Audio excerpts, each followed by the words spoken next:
Assalamualaikum dan salam sejahtera. Saya Nurfar Syafiqah binti Abdul Ghani selaku wakil bagi kumpulan saya bagi pembentangan HFF 225 Falsafah dan Isu Semasa.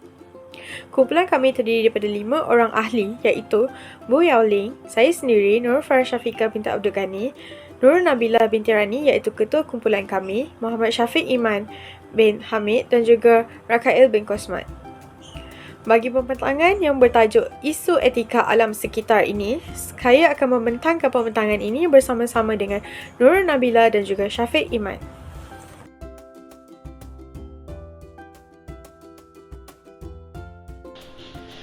Apakah yang dimaksudkan dengan alam sekitar? Maksud alam sekitar yang sebenar ialah keadaan sekeliling. Dalam bahasa Inggeris, ianya disebut sebagai environment. Alam sekitar merupakan salah satu anugerah yang tiada bandingan yang untuk dinikmati, dipelihara dan dikongsi secara lestari oleh semua peringkat generasi manusia. Manusia sangat bergantung kepada sumber-sumber semula jadi yang telah wujud di persekitaran mereka untuk memakmurkan bumi dan mengembangkan tamadun manusia. Bagaimana pula dengan maksud etika alam sekitar? Etika secara konseptual merupakan keseluruhan tingkah laku dan tindakan yang dibuat oleh seseorang individu. Ianya juga difahami sebagai undang-undang yang mengawal perilaku individu dalam masyarakat sebagai undang-undang moral.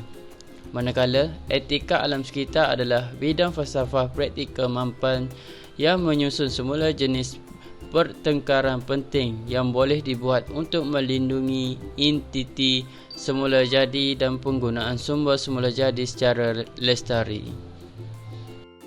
Selaku pembentang yang kedua, saya akan membentangkan bahagian konsep-konsep etika alam sekitar. Etika alam sekitar merupakan satu prinsip moral dan juga akhlak yang digunakan untuk memandu dan mengajar manusia berinteraksi dengan alam sekitar dengan cara yang lebih baik dan lebih berhemah.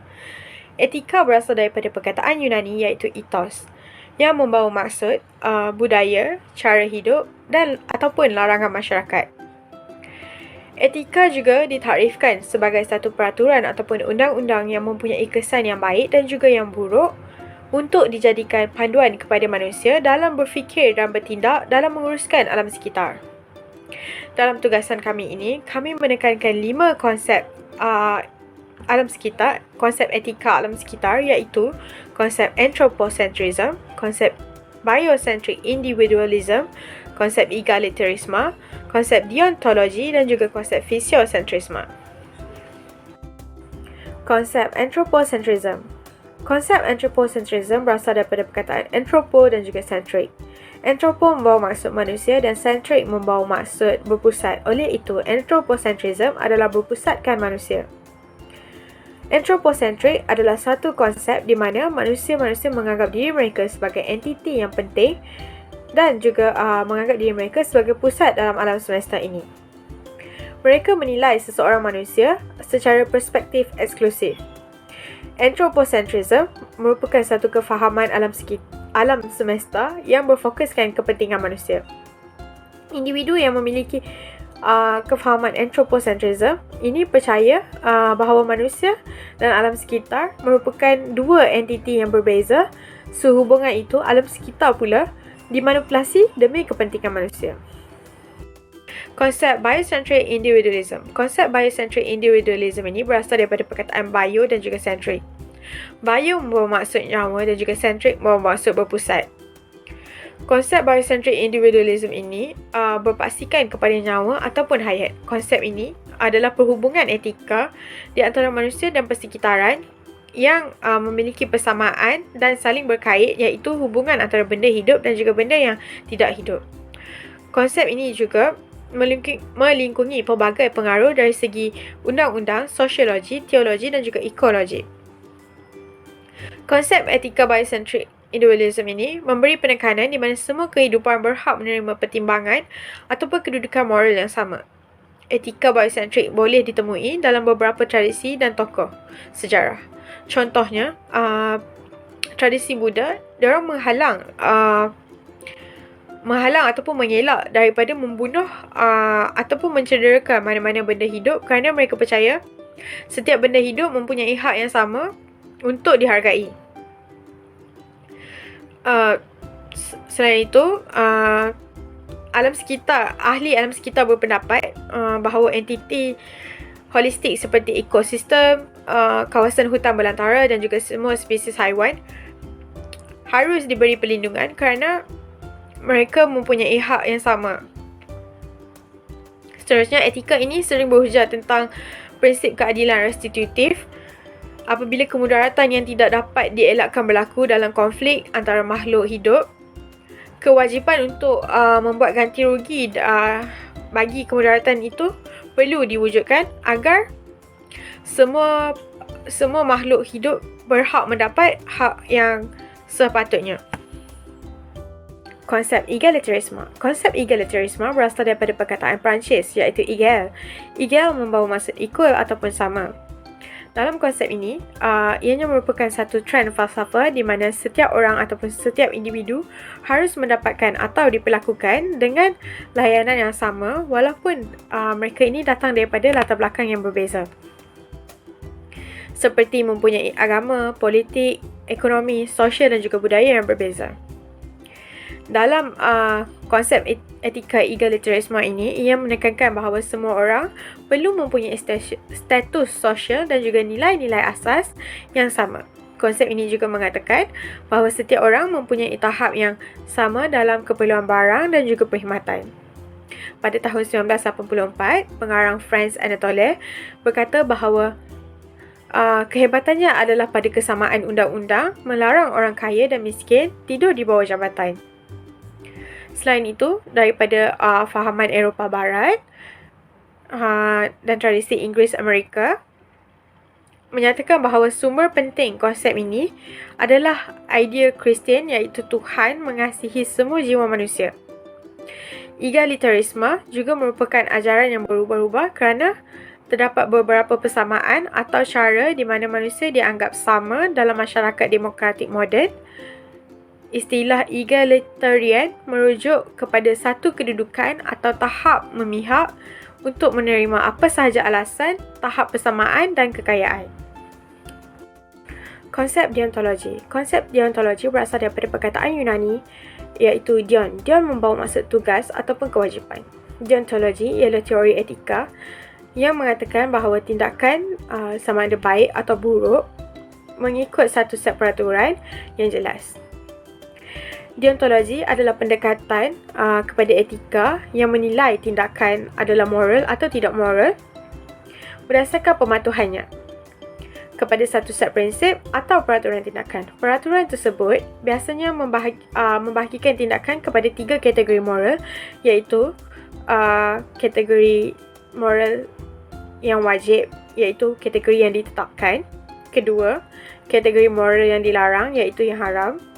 Ketiga, kategori moral yang dibolehkan iaitu kategori moral yang tidak wajib atau tidak dilarang. Seterusnya, etika deontologi ini berpendapat bahawa kita mempunyai tanggungjawab untuk mengelakkan diri daripada melakukan tindakan-tindakan yang salah seperti membakar hutan secara terbuka, menebang pokok secara tidak mampan tanpa mengira akibat daripada perbuatan kita itu yang memberi kesan terhadap alam sekitar.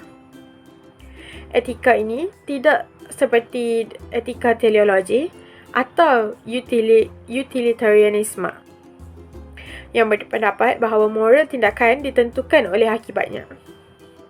Seorang ahli falsafah moral iaitu Immanuel Kant telah membangunkan teori deontologi dan melihat deontologi sebagai etika kantin atau berasaskan tugas.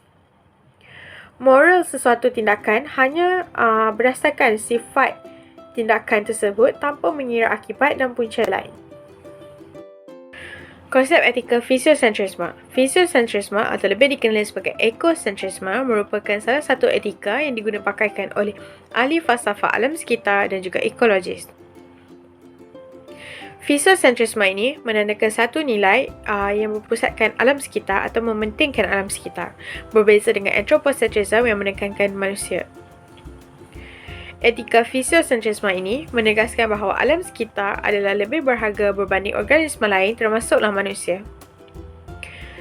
Fisiosentrisme ini boleh dikatakan falsafah yang merangkumi biocentrism dan juga zoocentrism. Kerana ketiga-tiga falsafah ini menekankan pandangan terhadap alam sekitar dan bukan manusia. Fisiosentrisme mempunyai pandangan yang lebih meluas terhadap alam sekitar. Secara ringkasnya, teori ataupun etika fisiosentrisme ini menegaskan ataupun mengutarakan tanggapan bahawa kesejahteraan kehidupan bukan manusia memiliki nilai yang tersendiri. Nilai tersebut tidak bersandar kepada kepentingan instrumen untuk tujuan manusia yang terhad. Oleh itu, etika fisiosentrisme ini menekankan kepentingan terhadap alam sekitar dan kepentingan menjaga alam sekitar serta menghargainya.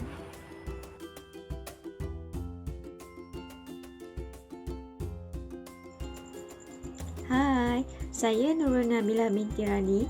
Saya akan teruskan lagi pembentangan dengan menjelaskan isu-isu etika alam sekitar. Apa itu isu etika alam sekitar? Baiklah, isu etika alam sekitar merupakan pelbagai isu yang melibatkan alam sekitar seperti pencemaran. Pencemaran pula terbagi kepada beberapa bahagian seperti pencemaran air, pencemaran udara dan pencemaran yang lain. Selain itu, dalam isu etika alam sekitar ini juga meliputi pengeksploitasian sumber alam. Apa itu pengeksploitasian sumber alam? Pengeksploitasian sumber alam bermaksud sumber alam yang ada di negara kita seperti biji timah, emas, hutan dan sebagainya diteroka secara berleluasa sehingga menyebabkan kesan terhadap alam sekitar seperti banjir kilat, tanah runtuh dan sebagainya. Selain itu, dalam etika alam sekitar juga meliputi sikap masyarakat itu sendiri. Kenapa sikap masyarakat itu sendiri menjadi isu dalam etika alam sekitar? Kerana jika seseorang individu itu tidak mengetahui apa itu etika alam sekitar, dia akan melakukan kerosakan terhadap alam sekitar dan juga turut melakukan apa jua perkara tanpa menghiraukan apa kesannya kepada alam sekitar. Dan oleh itu, etika alam sekitar ini perlu dipelajari, perlu diteladani oleh semua pihak supaya kesan daripada perbuatan manusia tidak akan menjejaskan alam sekitar. Kerana apa? Kerana manusia juga mempunyai hak dan amanah terhadap alam sekitar yang ada di sekelilingnya. Seterusnya, isu-isu etika alam sekitar. Dalam perbincangan kami memilih beberapa isu untuk dibincangkan. Yang pertama, isu etika bioteknologi moden atau dikenali sebagai isu ekstrinsik dan juga isu intrinsik. Yang kedua, isu pencemaran udara. Yang ketiga, isu pencemaran air. Yang keempat, isu perubahan iklim dan pemanasan global. Dan yang terakhir sekali, isu perhutanan. Baiklah, kelima-lima isu ini akan dijelaskan selepas ini. Baiklah, yang pertama, isu bioteknologi moden. Apa itu isu bioteknologi moden? Baiklah, isu bioteknologi moden merupakan aplikasi utama yang dikenalpasti sebagai salah satu platform ataupun medium ataupun teknologi yang akan mempercepatkan negara untuk menjadi negara maju menjelang tahun 2022. Bioteknologi moden ini juga menggunakan teknik saintifik seperti kejuruteraan genetik yang diubah suai dengan cara menambahkan haiwan, mikroorganisma dan juga tumbuhan. Bioteknologi moden ini juga merupakan pemakaian teknik asid nukleik in vitro termasuk DNA rekombinan dan suntikan langsung asid nukleik ke dalam sel atau organ atau percantuman sel di luar famili taksonomik yang mengatasi pembiakan fisiologi moden atau tradisional dan juga pemilihan. Baiklah, etika bioteknologi moden ini terbahagi kepada dua. Yang pertama, intrinsik. Yang kedua, ekstrinsik. kita pergi intrinsik dahulu. Bioteknologi model intrinsik ini merupakan dia berkait rapat dengan teknologi atau proses pembuatan sesuatu produk itu dihasilkan, seperti persepsi manusia terhadap kehidupan, alam sekitar dan sebagainya. Manakala aspek ekstrinsik pula yang bermaksud secara luaran merupakan kebimbangan penghasilan sesuatu produk dan juga kesannya kepada alam sekitar, kepada haiwan, ekosistem, ekonomi dan juga sebagainya. Baiklah, seterusnya isu yang kedua ialah isu pencemaran udara. Pencemaran udara boleh ditakrifkan sebagai kehadiran bahan berbahaya di udara, sama ada molekul partikel atau mikroskopik yang menimbulkan kesan ataupun bahaya kepada kesihatan organisma hidup seperti manusia, haiwan dan juga pencemaran udara ini memberi kesan kepada tumbuh-tumbuhan. Seperti kita tahu juga, pencemaran udara yang paling luas adalah pencemaran ozon dan juga zarah. Pencemaran udara ini berlaku akibat daripada perbuatan manusia. Akan tetapi, sebahagian daripada pencemaran udara ini berlaku secara semula jadi. Baiklah, sebagai contoh, pencemaran udara yang berlaku akibat daripada aktiviti manusia seperti apa? Pencemaran udara yang berlaku disebabkan aktiviti manusia adalah seperti aktiviti perkilangan. Aktiviti perkilangan yang membebaskan asap, dan seperti kita tahu, asap ini dia mengandungi partikel-partikel yang dia tergolong dalam kalangan partikel-partikel terampai. Jadinya apabila sesebuah kilang itu membebaskan asap ke udara, dia akan membebaskan partikel terampai. Maksudnya asap tu dalam kandungan dia tu dia ada macam bahan-bahan yang akan terampai di udara sehingga menyebabkan sesuatu kawasan itu mengalami indeks pencemaran udara yang kurang baiklah. Seterusnya menyebabkan kawasan itu berlakunya pencemaran udara. Selain daripada perkilangan, pencemaran udara juga boleh berlaku disebabkan pelepasan bahan bakar oleh kenderaan bermotor seperti kereta dan juga seperti kereta, bas, motor dan sebagainya. Pencemaran udara yang berlaku disebabkan oleh faktor secara semula jadi seperti asap yang dibebaskan akibat daripada letusan gunung berapi. Seperti yang kita ketahui juga, letusan gunung berapi ini sering berlaku di Indonesia, dan apabila berlakunya letusan gunung berapi, secara automatik kawasan tersebut akan mengalami pencemaran udara hasil daripada letusan gunung berapi tersebut.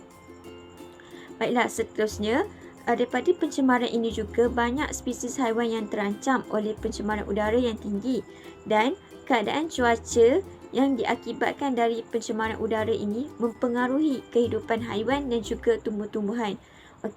Apabila berlakunya pencemaran udara, daripada pencemaran udara itu akan berlakulah hujan asid. Nama pun asid, sudah pasti hujan itu sangat berbahayalah, terutama kepada tumbuhan dan juga haiwan. Kerana tumbuhan dan haiwan ini amnya mereka terlalu terbuka, jadinya mereka lebih terdedahlah dengan hujan asid. Apabila hujan asid itu terkena kepada tumbuhan, dia akan mencacatkan atau menjejaskan pertumbuhan-tumbuhan sehingga boleh menyebabkan tumbuhan itu mati. Kepada haiwan pun sama kesannya.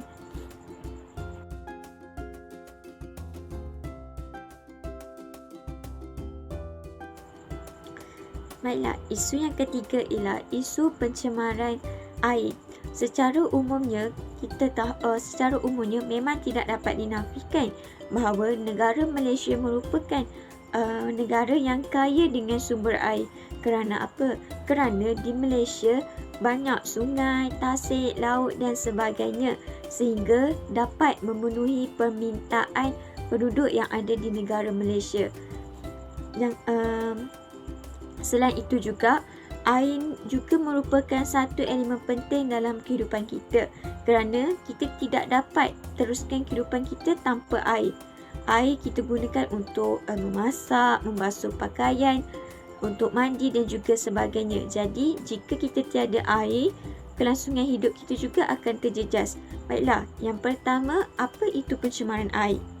Menurut Akta Kualiti Alam Sekeliling 1974, pencemaran air dapat ditakrifkan sebagai perubahan langsung atau tidak langsung kepada sifat-sifat fizikal, radioaktif, haba atau biologi, iaitu mana-mana bahagian alam sekitar yang melepaskan, mengeluarkan atau meletakkan buangan sehingga menjejaskan kegunaannya dan menyebabkan keadaan berbahaya serta memudaratkan kesihatan.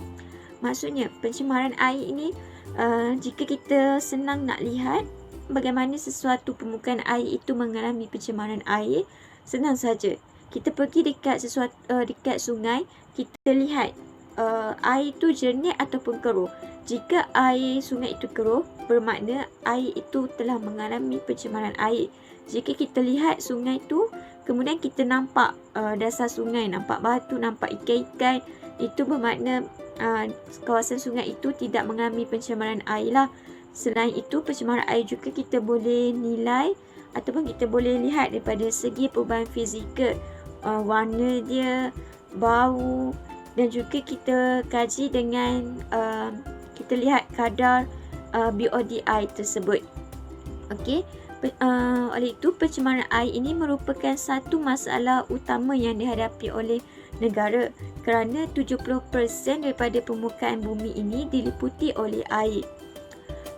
Untuk isu semasa pula, di negara kita, kita selalu dengar di media sosial ataupun di mana-mana tempat sahaja berkenaan pencemaran air. Yang paling terkenal ataupun paling mudah untuk kita ingat adalah isu pencemaran air yang berlaku di Johor disebabkan oleh pelepasan bahan toksik daripada kilang yang berhampiran menyebabkan sungai tersebut tercemar dan menjadi antara sungai yang tercemarlah dekat Malaysia pada tahun tersebut. Baiklah. Oleh itu, betapa pentingnya etika alam sekitar ini supaya pencemaran air tidak akan berlaku lagi selepas ini. Kerana airlah satu perkara yang perlu kita jaga untuk kegunaan pada masa yang akan datang. Isu yang keempat ialah isu perhutanan. Isu perhutanan ini juga merupakan salah satu isu yang kini sangat hangat diperkatakan di media-media sosial dan di mana-mana sahaja perkara ini, kerana hutan merupakan satu perkara yang penting untuk semua kehidupan, kerana hutan menjadi habitat semula jadi haiwan. Bayangkan kalau tiada hutan, di mana haiwan-haiwan ini akan berlindung ataupun berteduh daripada cuaca panas, daripada pemangsa dan sebagainya. Selain itu, hutan juga berfungsi sebagai kawasan tandahan air. Jika hutan ditebang, air hujan tidak dapat ditapis kerana hutan ini mempunyai kanopi, mempunyai dia punya lapisan yang dapat menapis air hujan daripada terus sampai ke tanah. Jadi apa kesan jika tiada hutan? Apabila tiada hutan, hujan yang turun dia akan turun secara terus ke permukaan tanah dan menyebabkan aliran air hujan menjadi kotor dan apabila masuk ke kawasan sungai menyebabkan sungai pula yang akan tercemar. Selain itu, hutan juga membekalkan oksigen kepada kita.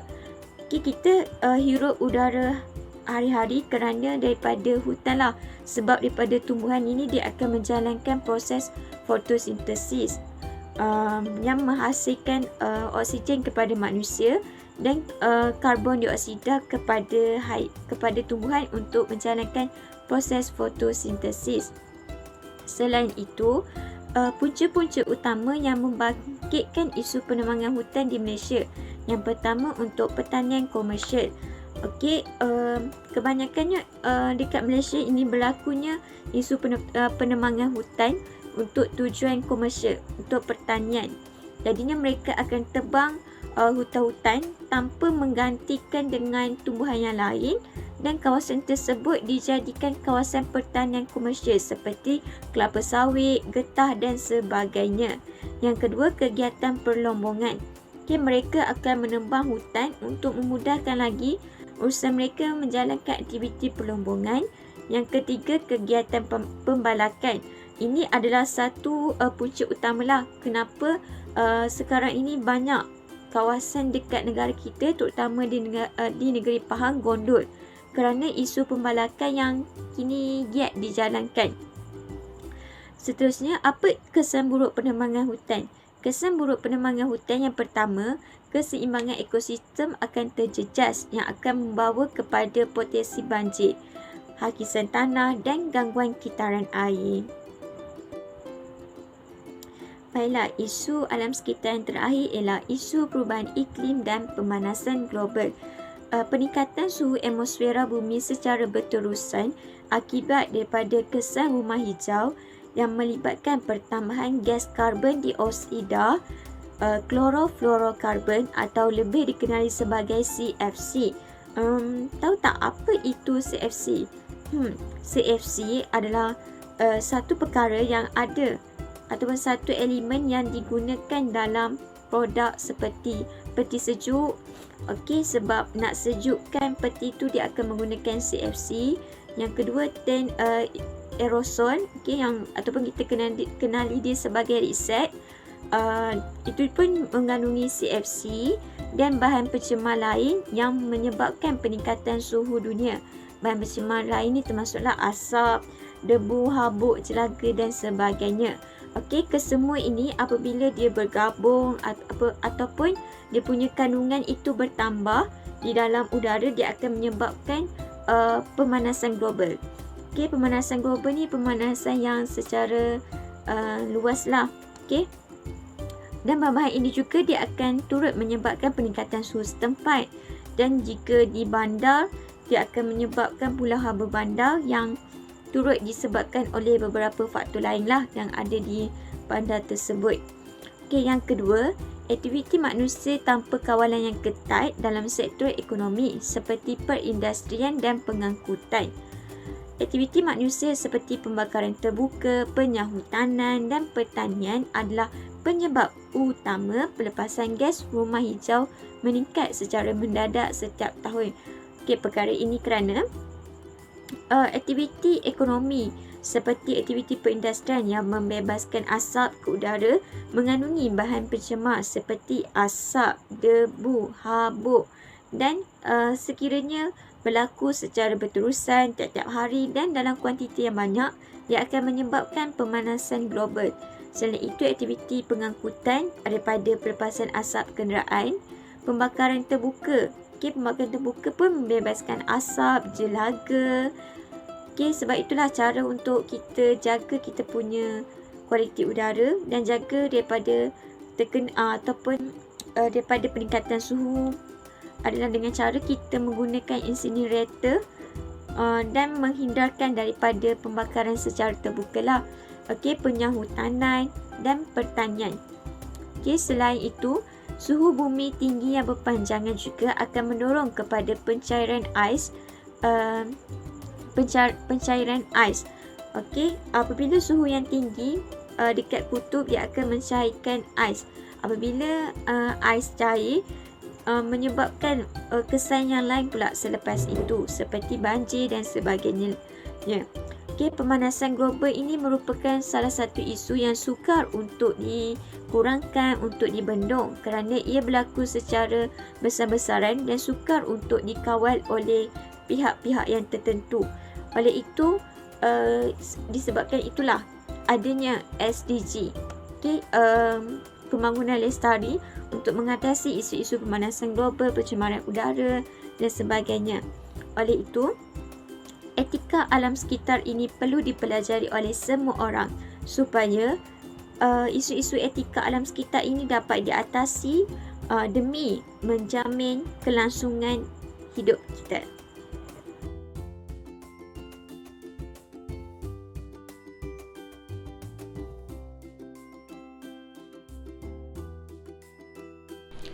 Kesimpulannya adalah alam sekitar dan semua kehidupan di bumi, manusia, tumbuh-tumbuhan dan haiwan adalah saling berhubung antara satu sama lain. Kita mestilah menghargai alam semula jadi melalui mematuhi peraturan dan undang-undang yang berkaitan dengan alam sekitar.